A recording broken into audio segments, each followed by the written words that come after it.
like this. Sitting quietly, doing nothing, the spring comes, the grass grows by itself. The grass grows by itself. So you are asking about how does this oneness happen? The oneness comes by itself, sort of. The grass grows by itself. But the trick is sitting quietly, according to this Zen poet. But what we have discovered is that no, there is more subtlety to that. It's not just sitting quietly, there is also preparation. And there is a little more to it that my own research with my own work, my own self revealed to me, and that has been very helpful ever since.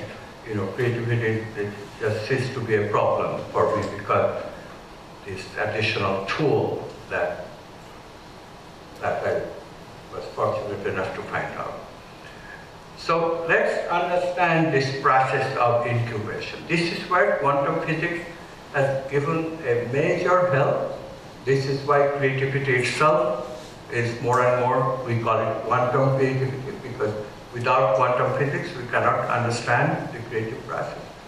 So what happens when we just sit? Okay?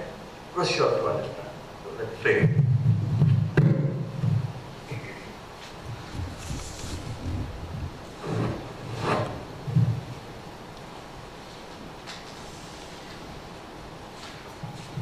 Okay, so you have all seen water waves, right? You start a wave like this, it throws a pebble in the pond, and it sits like grow and grow and grow and grow, right?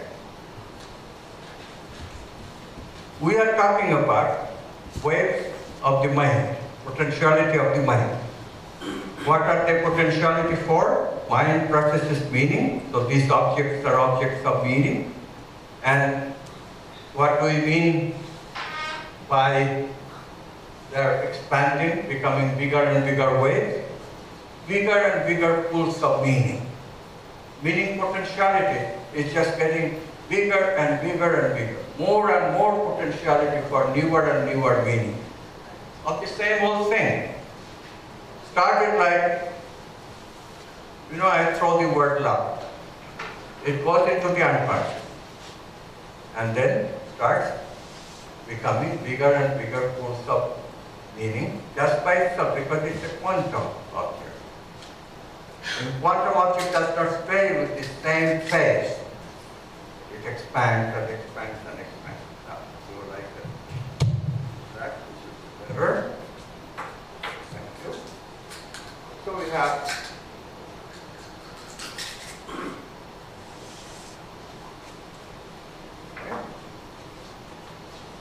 bigger and bigger pools of possibility to choose from.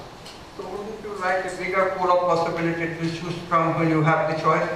Why stay with the small amount of meaning that you can gather from reading books or listening to lectures or even listening to gurus, you know? That's important, of course. Gurus tell us great things. For example, I love the Bible, the New Testament, because Jesus was a lover, so he has given many, many tricks of loving. And these are quite familiar tricks. So one of the tricks he gives is love thy neighbor. How many of you have loving relationships with your neighbor? Okay? What does that mean? This means that if the neighbor has a sickness and she cannot get up and cook, you take food to her, right? We do that in India. No neighbor has to go hungry. All they have to let you know that, look, I'm sick, I cannot cook. And immediately all the neighbors will cook, the problem will be too much to eat. Right? So this is one form of loving. Love thy neighbor. We have that one back. In America, it's a huge problem. There's no neighbor. Nobody knows who the neighbor is. It's from 1980s. You know, I lived there from the 60s and I had neighbors. All of a sudden in the 80s, we changed houses and there was no neighbor anymore. Before, the neighbors got us a gift package and it's very nice. You know, they would invite you to tea and you get to know your neighbors. That was the way 60s America. All of a sudden in the 80s America, we got into this new house thinking that there would be neighbors, we'll get to know them. No neighbors. We got to a neighbor ourselves, who are you? Oh, we just moved into the house in the neighborhood, 2 houses down. Oh, okay, thank you. Door closed. You have to come back. It's amazing. Overnight, the culture changed and the individuality became important. People don't. Because what was happening is that there were other means of communication that was opening up. People were getting desktop computers, not cell phones yet, but still very powerful, and emails were developing. So people could communicate with their really few people that they want to have friends with, but they're busy people, they don't want too many people to bother them. The problem with neighborhood friendship, as every Indian knows, is this. In India, you cannot count on your time about doing anything because neighbors will always come and knock. Huge problem. Admit it, the culture has good things. If you are sick, the neighbor takes care of you. But if you are not sick, you are working, knock. No privacy. Right? That's the flip side of it. So the Americans, they want privacy, more efficiency, so they solve the problem, no neighbors. I don't want to know you. Loud and clear. No neighbor. But the flip side of it is that if you are sick, then they have to pay for a number to push so that the number is 911. And they come and they feed you if you cannot even get up. Somebody from complete stranger pool of people, they come and they help you out if you cannot get up in America. At least that much awareness is there. What is better? But coming back to the subject of love, neighborly love is a great way of learning. And it's a challenge, right? What do we learn? We learn how to get rid of the annoying part and still maintain love. So what is the practice in India? In the West, it's very simple. Love thy neighbor means you make the special effort. Okay, so they close the door on you. But you go again. This time what you do? You are smart now. If you just go, I'm a neighbor, I have moved in, then close door. But now you are more tricky.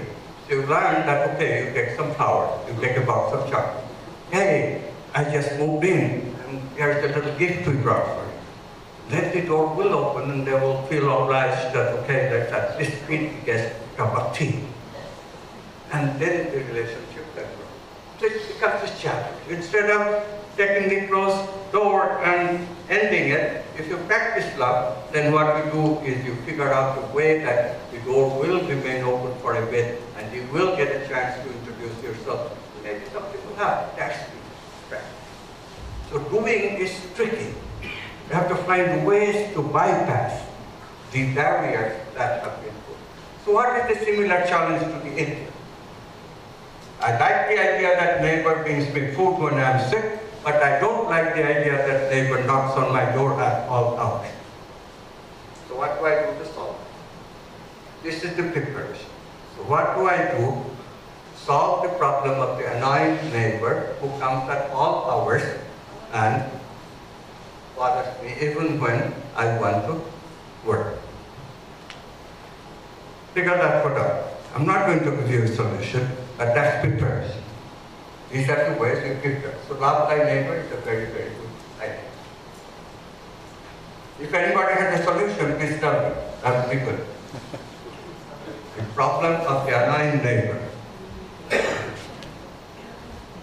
But then Jesus said, all right, this is one way.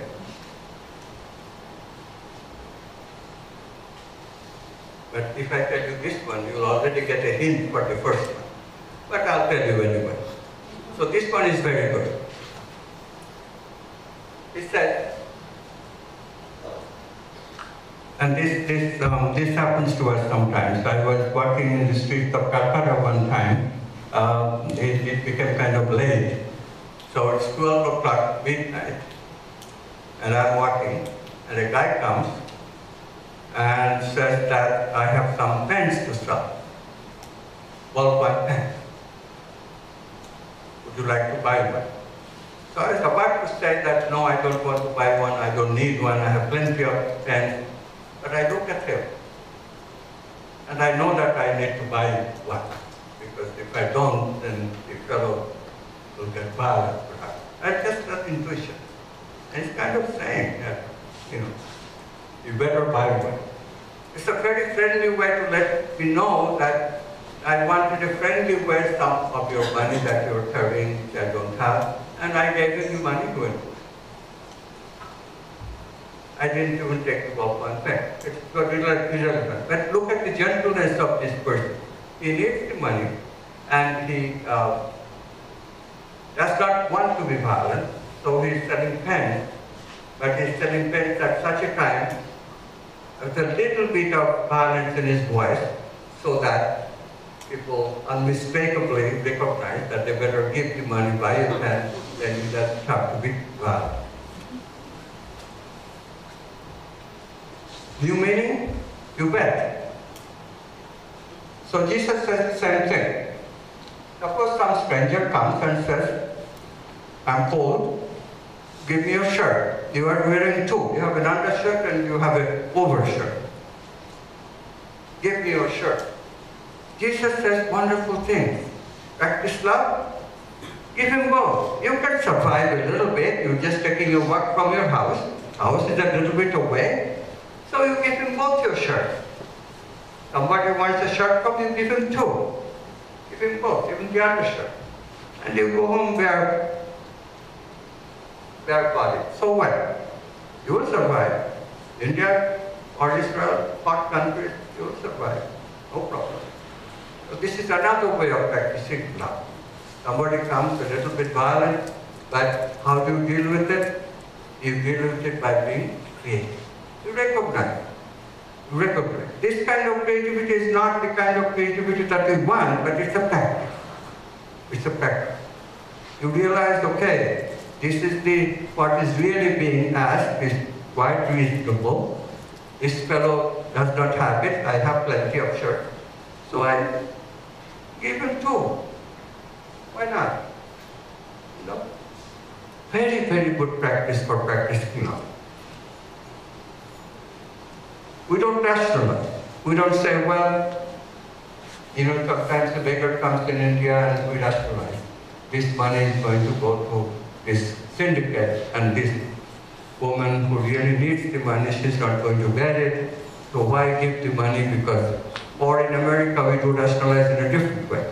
This fellow is not really going to use the money for buying food, which is what he needs. Instead, he will buy alcohol, he will buy drugs, and we don't give him money. No. That's not the meaning of the practice.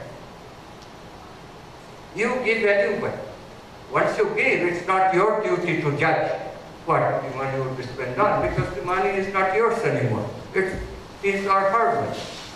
Let him use whichever way, but you can intend. You can intend. You give the money with the intention. That nobody can prevent you. You can intend that he uses the money properly for the nourishment, that's what he or she really needs. Again, a little bit of creativity. Preparation is a little bit of creativity that we can do, that we can practice. We can already creatively expand ourselves. In the process of giving two shirts, I practice a little bit of love. Anytime we sacrifice something, we are practicing to extend our self. That selfishness is giving way to a little bit of unselfishness. Unselfishness meaning we are not that confined self anymore, little bit bigger. This much you can do, this much you can prepare. Okay? And that's what preparation is for. This preparation is sometimes called in the literature divergent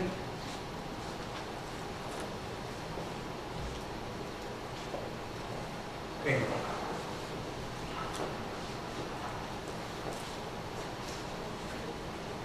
Divergent thinking. Before, our thinking was very, very self-centered, and therefore we could not love at all. Love is a giving. So self-centered. I was, in America, because I come from India, I used to get very upset with this kind of thing because the cultural difference. So, all Indians are taught to, if you go to a restaurant and you eat, and then you are taught to the idea that one person pays, other person is just a guest. So my habit was that whoever is with me, I pay the bill. But of course, I'm still very selfish, so I would expect that the next time the fellow will feed me, and automatically, without my asking or prodding or telling him or her, they would pay the bill. And I would get very irritated when the American custom is very different. You pay the bill, okay, I'll accept. But their culture was that they don't reciprocate necessarily. Some people do and some people don't. And many people don't. And it used to irritate me until I realized that the culture has got to be memory that you fed the other person that time. Nobody keeps track of it. You feed, it's your problem. I do not, because I didn't ask. If I'm invited, that's a different thing. Americans are very, very careful about reciprocating a properly invited meal. If you invite, they will reciprocate and invite you back. But because you unasked paid for somebody's bill, you cannot expect that somebody is going to feed you the next time. That's the Indian kind. In India, we do that. If you feed me today, you pay my bill in the restaurant. Next time I see you in the restaurant, I will pay your bill. That's the Indian culture. But these are all very reciprocal culture. These are not love. Love is what love is when I pay the bill because I have the money and I don't worry about it. I don't worry that you have to feed me next time. If you don't feed me, it's okay. I feed you again. And I feed you again. And I feed you again. So what? If you don't have the money, that's a different story. But if you have the money, why should you worry? Who are you feeding? Who are you feeding? You, right? You get it there. It's beautiful. When you realize that it's my money, but only symbologically. We look at it as I have the custody of the money. We start looking at it that it's really just so happens that I have the money.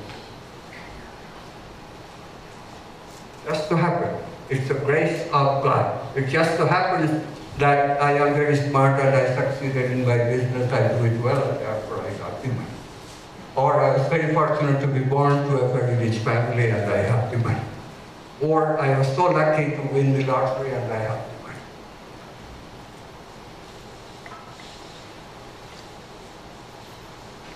What does it mean to love somebody? To extend yourself to the other. Okay, so you are getting it. What is the meaning of Krishna telling Arjuna, Maniye Padikaraste ma phaleshu kadachana. You have only the right to act, Arjuna, no right to the fruit of the action. Right to act you have. You feed your friend in the restaurant because he ate with you. Wonderful pleasure that he ate with you. That right to act, getting the pleasure, your prerogative. But fruit of the action, that you should be grateful and feed you next time. No, no, no. Krishna says no. No. You can expect, that's okay. But if the expectation is not met, don't be disappointed. The because they have no right to the fruit of the action. Don't act with the idea of fruit of the action in mind. That's what hurts us. That's what makes us unhappy for nothing. You have already fed him. There's no need to ask for reciprocation. When you go hungry, if he or she does not feed you next time, no, of course not. You see, that's the practice. Never the fruit of the action. Wonderful teaching. So the practice of love, that is called doing, are practices like this. Sometimes very subtle. Even subtler practices, Krishna said, Arjuna, you really have to give as if you are giving it to me. Namely, you are giving it to God. You just give. And whenever you give, this is a deeper practice than Mahapalishapadasana, without fruit of the action. You just surrender the fruit to me, to God. I am giving you for God, because I see the God in you, so I am giving you. These are similarly, just as Jesus, Krishna is the archetype of love in Indian teaching, so all things about what Gita can be interpreted in terms of that bhakti, what we call bhakti. I'm doing it because I'm devoted to love, God of love, Krishna. See? That's the preparation. But then begins the subtlety, and this is the part of the process that Patanjali knew, but the culture did not adapt very well, and the culture therefore did not, particularly in India, in spite of all this, what they cult, it never went beyond the cultishness of it. And what is the difference of cultish love? Cultish love, they learn to love each other, but does not go beyond the cult. That's the cultish love. We learn to love of a group of people, but it does not go outside the group. So we say outside of the group is hidden, mleccha. In Islam they call it kafir. You are outsider. You don't deserve our practice. You are not part of my practice. I love my cult, but not you. You don't belong to the cult. Is that love? No. Conditional. Conditional. Not love. This is why Hindus and Muslims are fighting, because the understanding of love really don't penetrate neither the Hindu culture nor the Muslim culture. It becomes cultish. You have to go beyond that. So it's very good practice to have people of different cult and start practicing love with them. It's difficult. It's difficult. I know, I remember the time I was, my mother was a very interesting woman, but she had these big difficulties with the custom. So I remember the day when there is this Muslim that comes to our house, and my mother is very hospitable, gave him food, and entertained, and really took care of him just like, she would a Hindu. But they catch the culture. So the person leaves the house, and she throws away the plate, she throws away the glass that the Muslim drank from, throws away everything. It's costly stuff. Metallic plates and so. I was very surprised. Mother, why are we throwing away this stuff? We could use it. He said, no, a Muslim has touched it. Cannot drink from it, cannot eat from it. It has to be thrown away. See, the culture, conditional love. Culture. So these are the things that we had a great leader, Gandhi. You know his story, you have seen the movie. His big practice was that you have to learn to clean the toilet. Other people have gone to bathroom and they have to clean their pieces from the toilet. Great practice, great practice. Unconditional love. If you cannot do that, what kind of love is it? Okay, my mother's case was extreme, and nobody does that anymore in India. But still, it can be practiced this way. And then we learn about love. Unconditional love. Irrespective of the creed, religion, or color, race. That's the big one. That's the big one in America. This one here too, it is in the sense of the untouchables, but that going gradual. In America, it's the big problem. Race. If a person is black, the love of white people. But again, huge opportunity to learn about love. Can I love a person of a different color?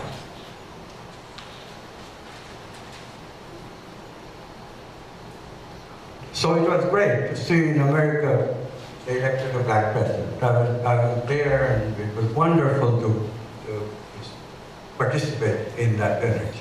But now look at what happened in 8 years. There's tremendous backlash, and racism is coming back at an even greater intensity than I have seen in my tenure in America. Hugely bad. Why? Because we went too far. We're not ready to elect a black president yet in America. We went too far, so therefore too many people are objecting in a huge way, and they want to go backwards and bring racism back again. Okay, this is the way human mind works, and this is why the progress is so difficult. If the worldview changes, quantum worldview, oneness, see how important it is?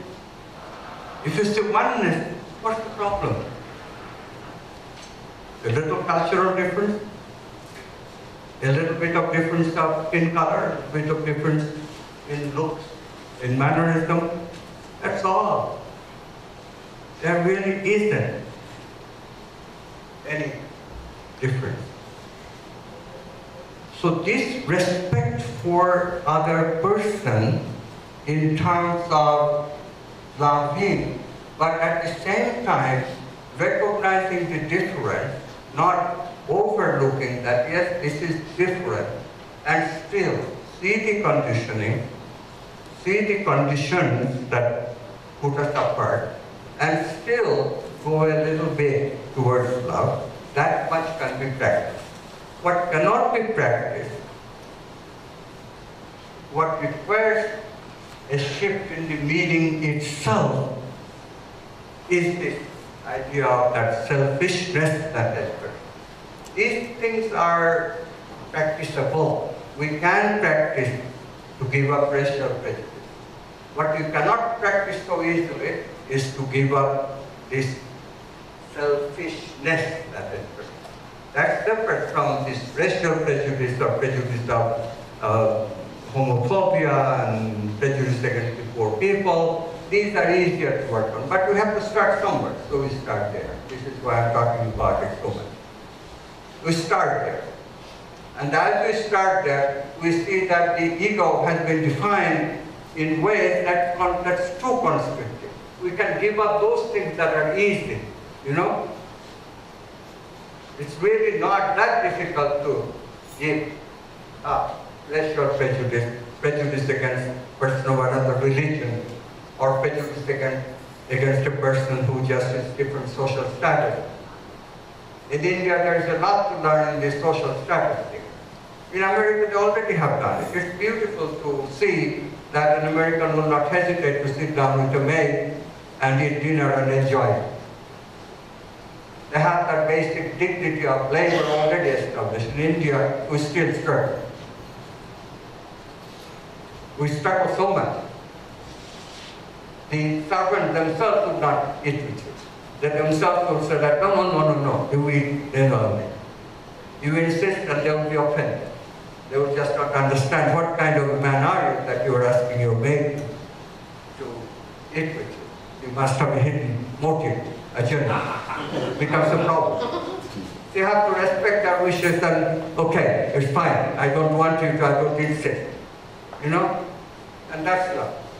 Because that's what you want. And therefore you have to respect. That is also a little bit of way of coming out of my cocoon that insists on something. But insisting is also not love. Love is respect.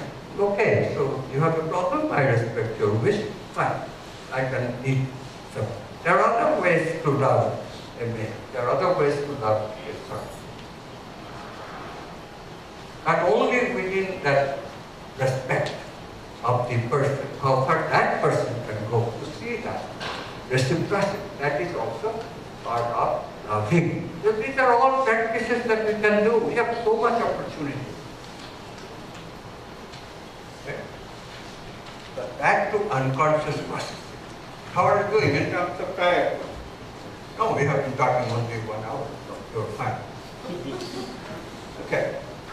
So unconscious processing. This is the part where it gets complex. Why is it useful? Because the pool of possibilities to choose from is becoming much greater. But this is only the beginning. We can practice. The first thing to do is to practice and increase the kind of process. Let's do this.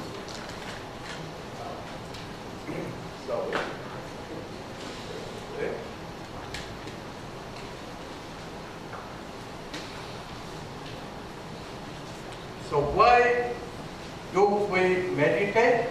There are two kinds of meditation. The meditation for preparation. Why does preparation need meditation? Because preparation requires a little awareness, a little mindfulness. As I said, you ask the maid to eat with you and the maid wouldn't, you have to be sensitive. You have to see that, okay, she has a real problem of eating with the master.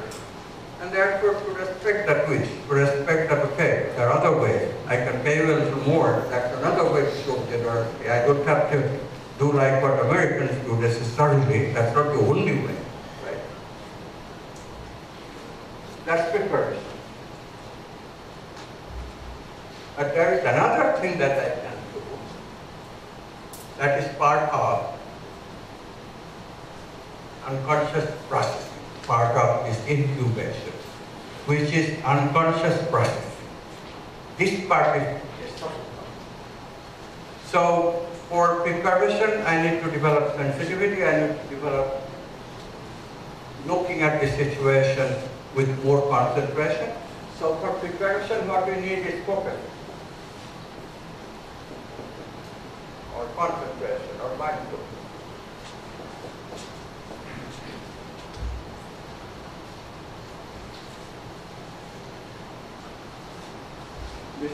This is the meditation for preparation. Preparation meditation.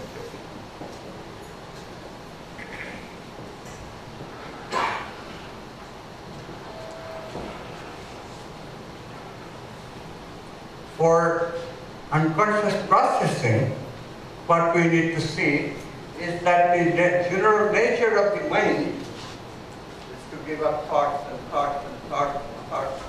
We are thinking very fast. It's a part of Indian culture. We think so fast. Have you noticed how fast I talk or you talk? I have been in America for most of my life and I still cannot talk at the pace that an average American speaks. I still speak so fast because I was inculturated in India.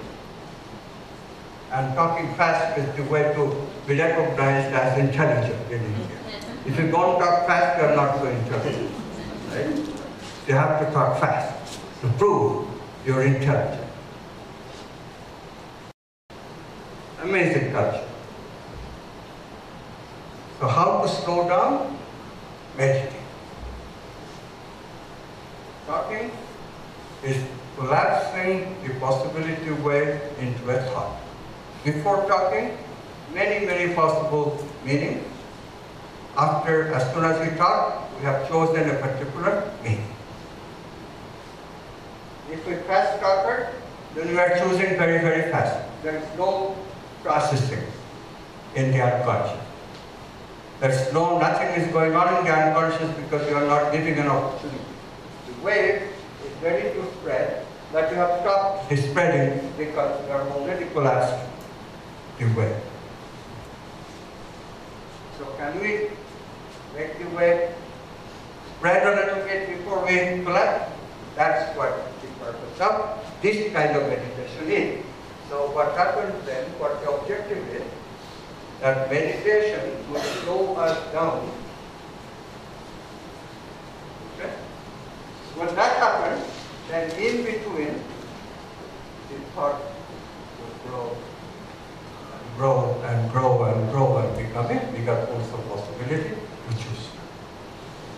So meditation of this kind, which is called relaxation meditation, or awareness meditation, or just sitting. This is a great meditation, just sitting. Just sitting. This is a Zen meditation. You just sit.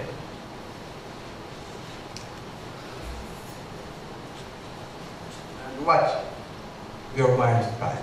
You watch automatically. You don't have to make any effort. Effortless watching. Whatever goes on, you don't interfere. Awareness meditation. Just being up, just sitting quietly, doing nothing. That's the description of it. Doing nothing. Just sit. So, Patanjali calls it dhyana. Very interesting. He calls it dhyana. And he calls that concentration meditation, preparation meditation, he calls it dharma.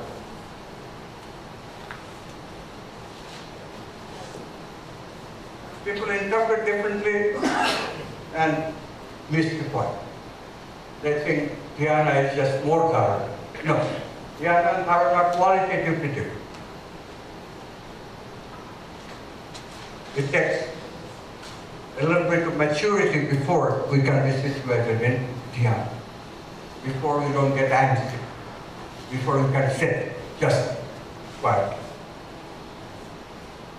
It's a wonderful practice. Once you learn it, it makes life so simple.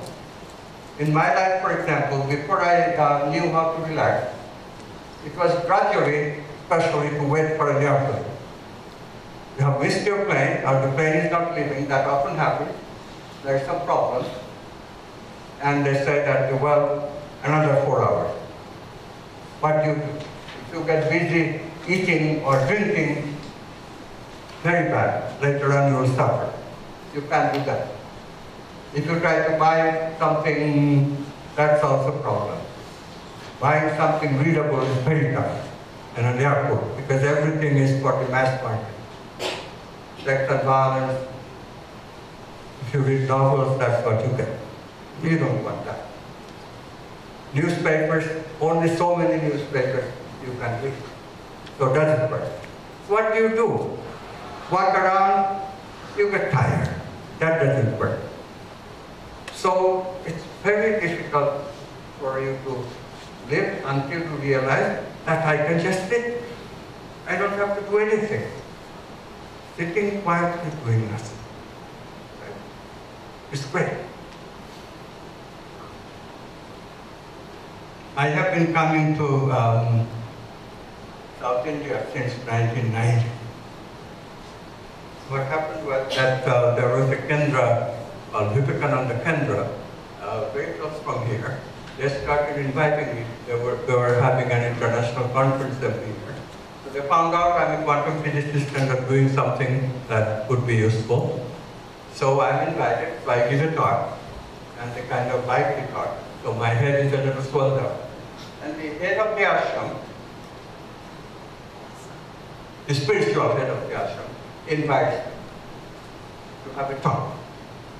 So I think he's going to talk to me about quantum physics, about the new worldview, about what I do, my particular research. So I am all excited. see him, his name is Shastri. And after the pleasantries, the first question he asked is not about quantum physics. It's complete. He says, okay, Goswamiji, glad to meet you, but tell me one thing. What do you do when you are by yourself? What do you do when you are by yourself? And oh my God, I couldn't tell him that I get anxious, I get busy finding something for myself to do. I immediately realized that my spirituality is just so shallow. I haven't learned a thing about what the objective is of spirituality. This man's question, what do you do when you are by yourself, was a huge teaching for me. Immediately it became clear what the object of meditation is. So now I say that you want to meditate, learn to accept boredom. Meditation means we getting bored. The ability, capacity of getting bored is meditation.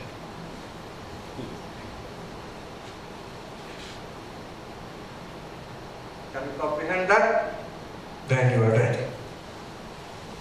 Creativity, by and large, is not a do activity only.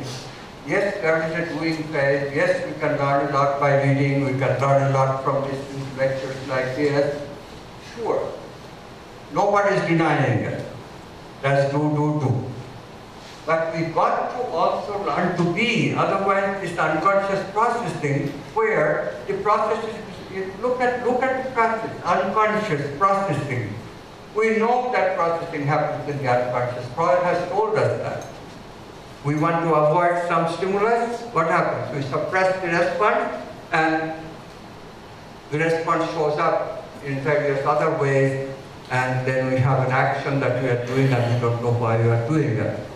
And Freud discovered it, that why that happens is that the unconscious processes the response until the response is a civilized response. Okay, the violence is arising, you cannot be violent, you are a civilized person, but the violence will go and interact with other potentialities, and eventually it will express itself in a simple thing. You are doing something milder, which is socially acceptable, but you don't know why you're doing it. Maybe it's just you're doing like this, but you don't know why you are doing like this. You are dissipating the vital energy that is built up, that wants you to be violent. Okay? How many times have you caught yourself doing something like that because your mind is restless? You are suppressing a response that you do not want to give because it's not a civilized response. So unconscious processes, we all know that from Freud's work.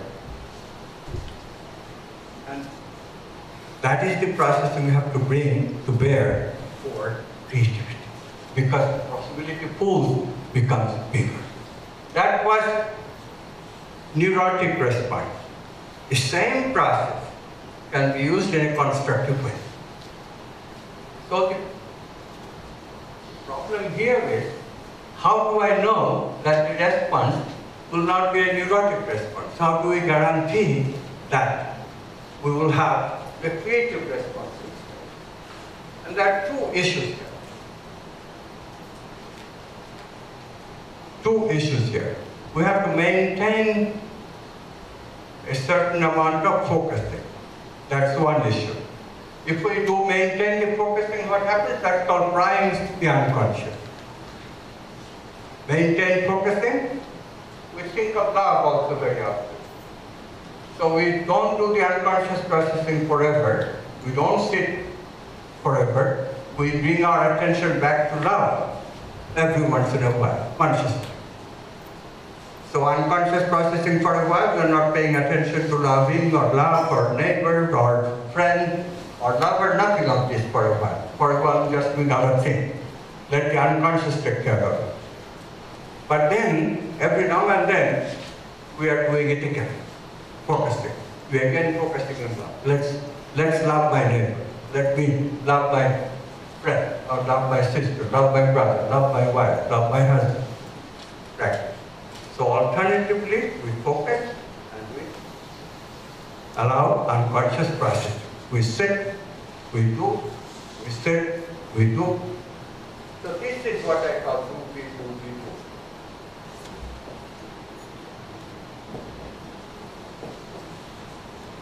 Alternative doing and being. So this is the major part of it.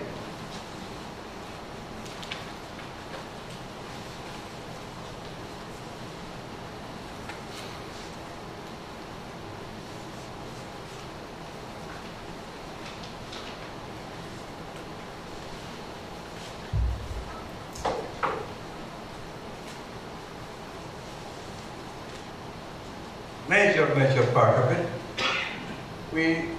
What are we doing? Let's go into it again. We are stoking the fire. You have seen that if you build a fire, then ash accumulates, and that will soon get rid of the fire. Too much ash, and then the fire cannot go on anymore. So what you do? You have to clear up the ash. You stoke the fire. That stoking, moving the logs a little bit, clears up the ash and the fire can go again. So this kind of thing, this alternative doing, is like stoking a fire to keep it going. The fire is the fire of finding the answer, finding love, finding unconditional love, finding new meaning, or even a new context for love. Hey, that objective I have to remember. Otherwise, mind goes back to its habitual patterns of thinking, which is anxiety, which is unconscious stuff that we deal with because we have suppressed a lot of stuff during the day. And indeed, that kind of thing takes us over. We have to watch it. This is the bugaboo. These are the obstacles to creativity. So this do is one thing. And the other thing that we can do is also very important, because why do we allow our mind to process so much unnecessary things? And there we need to know the nature of the unconscious. The whole consciousness, how we are built, can be looked upon as an iceberg. Much of it is unconscious, 90% of it is unconscious, 10% up above. This is the part that we are aware, this is the part which is unconscious. Freud discovered the part of the unconscious, which is the suppressed, repressed emotions, mainly of childhood. But they continue. No, I beat you, and then you say something that makes me angry. You have called me an idiot. You are an ass, and that I remember, and I become angry, and that an anger that I cannot express because I'm civilized. So I keep the anger suppressed, but that will become part of my unconscious, and this part is called subconscious.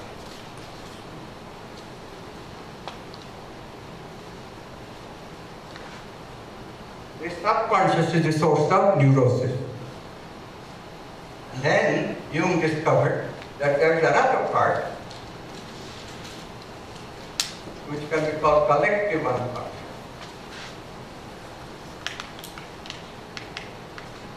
This is very personal.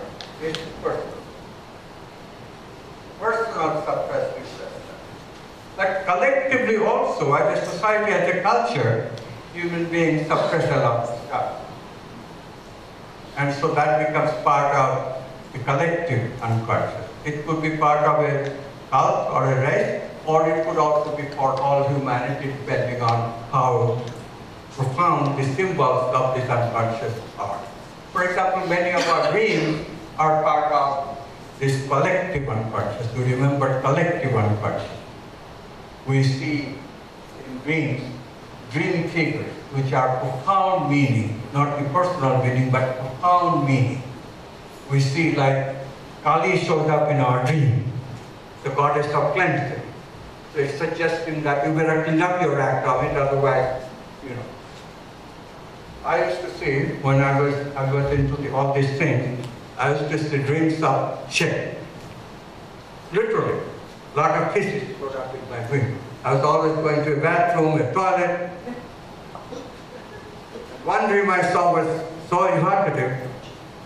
I saw Ronald Reagan, at that time President of the United States, 80s, and Jane Fonda, an actress who was identified with the liberal part of America, liberal politics.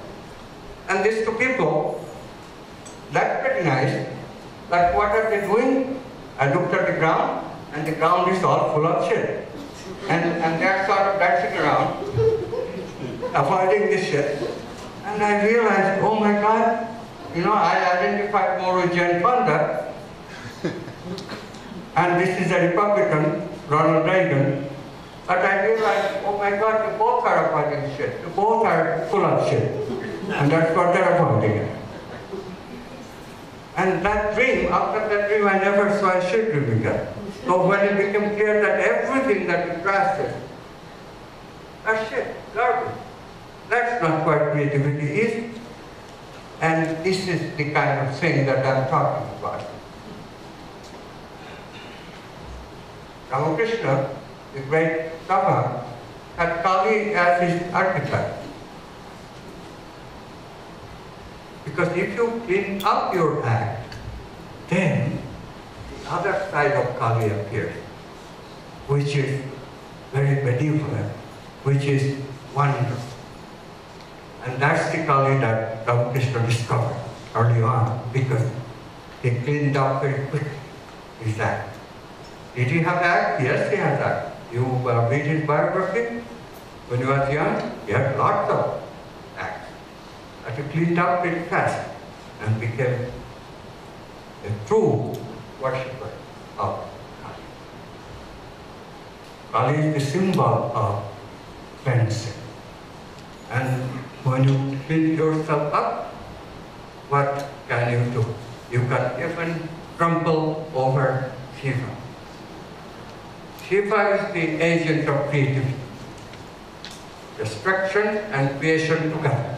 You destroy the old ways of looking at things, the old meanings, just as you are trying to do, and discover the new meaning. On one hand is destruction, the other hand is creativity. One foot destroys the demon, the other foot upholds what is good. Right? Dancing Shiva. And when you clean up your act, you become Kali. You can trample even over Shiva, because you have mastered Shiva. When Nelson Mandela came to Calcutta, somebody asked, what do you like about Calcutta? He said, I love Calcutta. I love the idea, and only in Calcutta I have seen it, when a black woman can trample over a white man. Because Shiva is portrayed in Indian culture as a white god, and Kali is completely dark woman, black woman. Just some joke. But it is true. Nelson Mandela did say it. So, this is the same.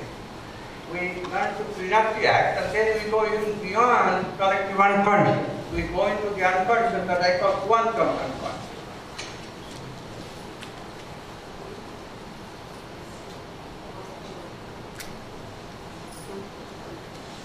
This is the new possibility.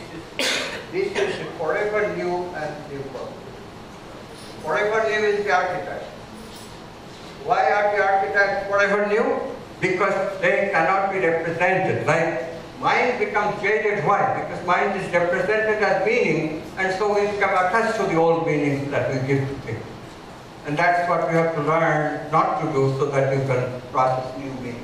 But these archetypes cannot be directly represented in the physical body. There is no super brain or neocortex that can directly make representations of the archetype. We have to look at the archetype with our mind, make mental symbols Like love is a mental symbol for the architect. We really don't know what love is. This is why it's so difficult to find how to love. So this new possibilities and the arena in which the play never manifests possibilities. That's called quantum unconscious. If we are not preoccupied with the subconscious, if we are not so preoccupied with the collectively suppressed stuff, collective unconscious, which already is a good thing, but even that, when we don't care very much, then we are ready for a completely new possibilities, which include the forever new reality. And this is when creativity becomes wonderful. Okay, so cleaning up our act, that's the other step. One is do, and the other is cleaning up our act. When we do these things together, we get into something that we call a creative insight. This insight is the crucial thing that we try to understand. How you are feeling? Should we take a break? Take a break. All right, we take a break and we come back. How long should we take? 15 minutes? Okay, good. This is called creativity. Creativity allows us to make new meaning out of all things. Everybody has heard about there is nothing but God. There is nothing but Brahman. But to recognize that, okay, it is about potentialities, there is nothing but the potentiality, that's the creativity, that's the creative jump, that's the leap. How do you know that you have taken a quantum leap? It's surprise. The surprise will tell you. This is why creative insights are called aha experience. Aha. Aha, I never thought of this. Aha. How could I ever think of this? Aha. Giving us the secret that it was a discontinuous jump in thought. Before I was completely incapable of thinking unity, because how can it be like that, you know? I'm separate from you, it's obvious. That's what scientists see. I was a materialist, but then I saw, but I have connection to a potentiality where I'm one with you. And then of course the next step is how to activate that potentiality. And now we are talking about creativity, which is an activation of that potentiality. In creativity we become one. We become one with God. We can never experience that oneness with God. But we can experience the result. The result, the creative experience, the insight that comes, it's a gift from God. Okay, you get the picture? But the fourth stage of creativity, that manifestation stage that I showed in that picture of the creative process, that is where we embody, we live what we have discovered. And that may take a long time, right? Discovery, if you are so fortunate as to take the quantum leap, this workshop is an opportunity for everyone here to take the quantum leap. Yes, consciousness is the ground of being, and it's the potentiality, which is one. If you can take that leap, you will see that it will come always with an element of surprise, because your prejudice, what is blocking you, is different from my prejudice, what was blocking me. Everyone's prejudices block them. We'll get into that too, a little bit. Let's get into it.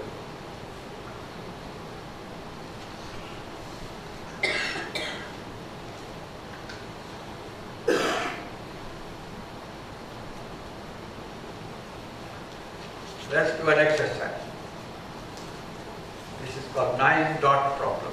There is this 9-dot matrix that we have of 9 dots, and I am asking you a question. What is the minimum number of straight lines that will connect all these dots without raising your pencil? Imagine you are holding a pencil and you are connecting these dots. what are the minimum number of straight lines that you can use to join all these dots together without raising your pencil. So how many? Hold up your hand. 4. 5. 4. 5? Good. 5. Okay, stay with the 4, that's fine. But many people are saying 5. How many of you are getting 5? Right? Okay. So, is 5 the answer? 4. This is a very, very good question. Now, she says 4 and she's actually right. But why does it seem to be 5 initially? Because what we try to do is this. Right? It seems like we have to stay within the box defined by the dot. That tendency is called the tendency for staying within the box when solving the problem. Unconsciously, we are assuming that there is a box here, and I have to stay within that box. This is the assumption of the unstated premise for solving the problem. We are assuming that the context of solution is the same as I always have. The box is the same. I have to solve the problem within that box. I cannot go out of the box. But the better solution is out of the box. Better solution is 4. That you have to go out of the box of the dots. This is the problem of creativity, that we all have ungiven assumptions that we make. Cultural assumptions, physical assumptions, scientific assumptions, straitjackets. We call them straitjackets because we cannot get out of it just by wishing it. Because we don't quite know what the straitjacket is. And that's the problem. We have ways that is fixed. We try to solve the problem within those ways that are fixed. And then when somebody has found a solution, we still don't accept it because we haven't taken the quantum leap. To understand something also takes a quantum leap. To understand when somebody has taken the quantum leap and is sharing, even that takes a quantum leap to really understand. Understanding is to get the meaning, taking that same quantum leap. Not as hard now because somebody has given you the result, so it's not as difficult. But still you have to reconcile it, and you feel that you have to reconcile it with your box. No, you cannot reconcile it with staying within the box. You really have to just shatter the box. This is why Shiva's dance. You have to destroy the previous structure. Shiva literally has to stamp out the previous structure. Then only the new. Then only the upliftment and the new.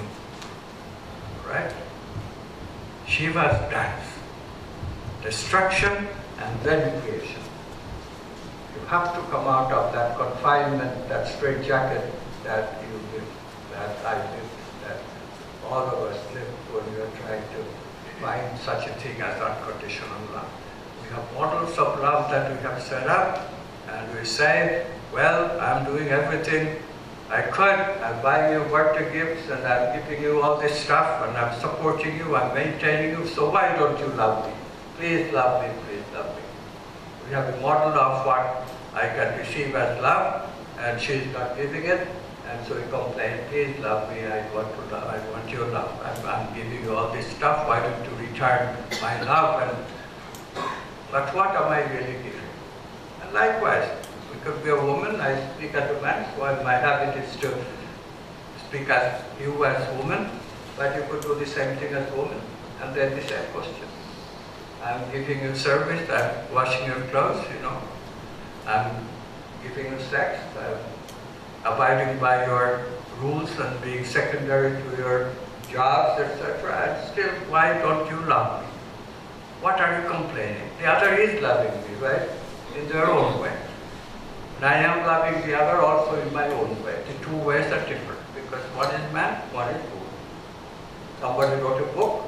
Men are from Mars, women are from Venus. Why? Because the ways that we need love is different. Now why talk about man-woman love? Because there's a story about Chaitanya, the great spiritual master, which is very revealing. So this disciple is asking Chaitanya, like Krishna, person waking up, wakened to the archetypal love, very loving person. So this disciple is asking, okay, so how do I love? In what ways can I practice? So the disciple, Chaitanya says, okay, you tell me. So the disciple says, well, okay, so we can love as the mother loves the child. Like Yashoda, adoptive mother of Krishna, loves Krishna. Wonderful example. Very unconditional, very tangled hierarchical, right? Because Yashoda knows that Krishna is God. So Krishna is revered by Yashoda. But when Krishna got his diaper, then Yashoda has to take care of Krishna too. So then she becomes the discipliner of Krishna. Or when Krishna eats too much butter, Yashoda has to say, no more butter. She has to take the container of butter and put it up on the ceiling so that Krishna cannot reach it. Right? So this is the kind of relationship that is very good. So Chaitanya said, yeah, that's very good. That's very good. Unconditional love. Good. What have you got next? So the disciple said, I can love my boss, the servant loving their boss, or boss loving their servant. Again, Chaitanya said, yeah, that's good too. And then he said, well, love as a friend. Chaitanya said, wonderful, wonderful. What best? So they go on for a while. And then the disciple says, oh, and incidentally, because these are renunciate people, they don't want to talk about sexuality so much, right? Renounce sex. In the final thing, he said, well, there is also the sexual relationship of man and woman. And Chaitanya is renunciate. He says, ah, that's sweet. And goes into samadhi. So when you talk about Krishna's love, the Indian mythology is really quite wonderful. So what are we talking about? You know, people debate about it. Is Krishna's love with sex or without sex? What's the point? Krishna's love is about embodying love, the archetype of love, which does not depend on sexuality. Did Krishna ever have sexual intercourse with Radha? We cannot know, we do not know. We don't need to know. That's not the point.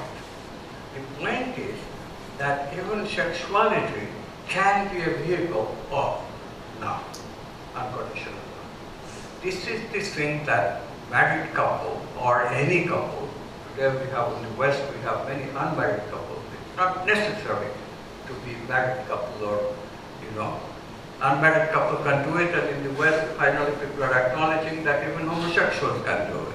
Because love does not depend on which hole you stick your stuff in. Right? It really doesn't. It really doesn't.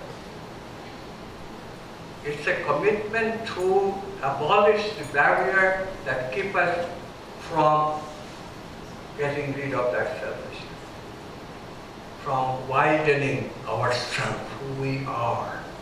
Because that quantum self that we want to be does not have any boundary. It's cosmic. It's for everyone.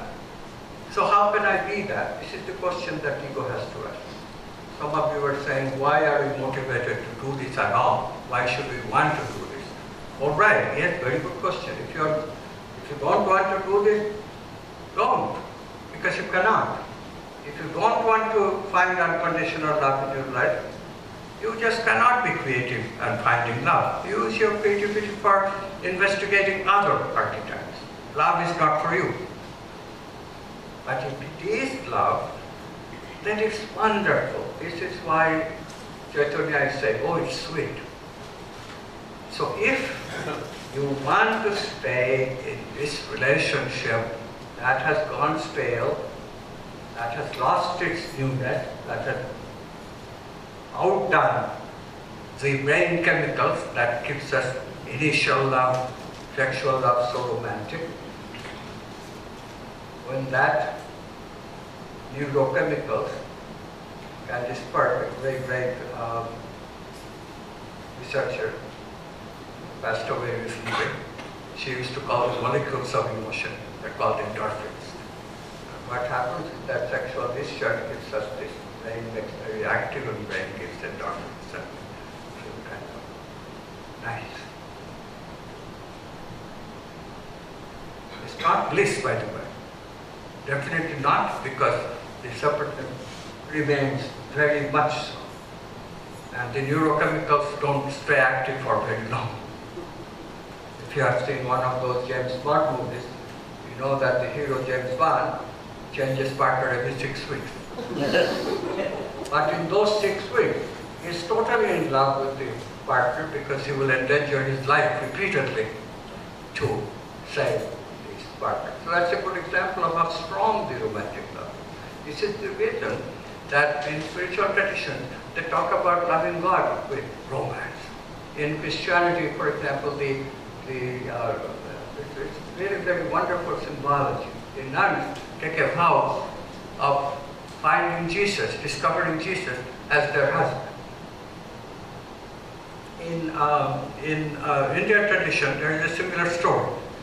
Mirabai, the great saint, came to Vrindavan with the idea that she will study with this great, great teacher, Goswami, Deep Goswami, that's I think his name. Do you remember? Yeah. Anyway, a great teacher. And, but this great teacher renunciated.